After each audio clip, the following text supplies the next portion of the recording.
Okay, so this is for year 7, 7M1, for Miss Prudence class. I'm going to quickly show you how to do your paper mache on top of your bug. So your bug should look something like this. So it should have your border already done, and it should have some detail in the wings or on the body to do with like pattern and things like that. So it should be quite 3D at the moment, but we need to cover it with paper mache. So this is how you do it.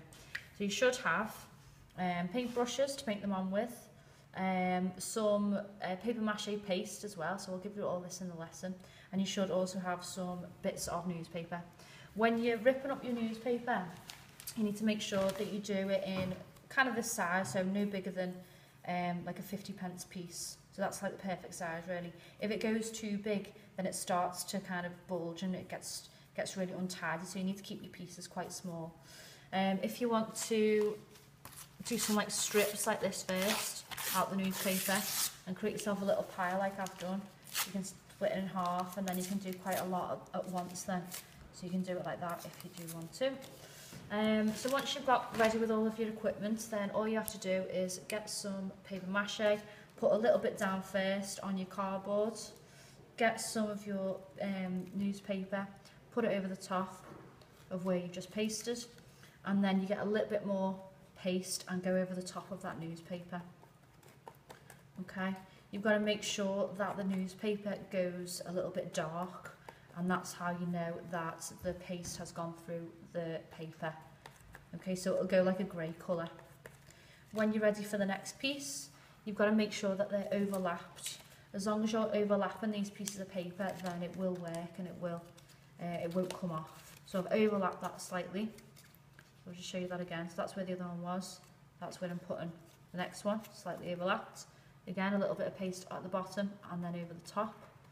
And you'll see that'll go a little bit darker. Okay. When it comes to going over these cardboard bits, you've got to make sure that you're really getting in all of the areas and not kind of letting it just sit on top of it.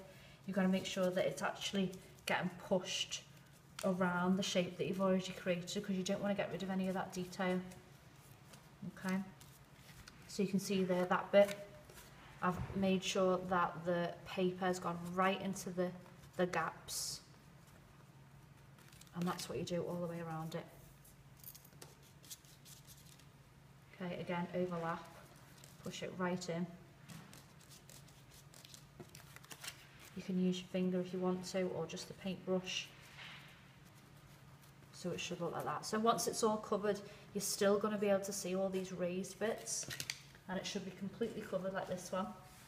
And it should go a little bit lighter as well. That's quite dark at the moment because it's quite wet, but it will go lighter again like that.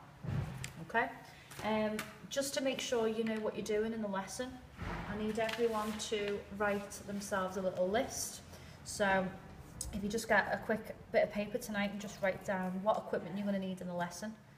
And also just the advice that I've given you today, so any tips, things to remember, any advice that I've given you, I just need you to write down that on a bit of paper for you and bring that to the lesson, please. Okay, thank you and see you tomorrow.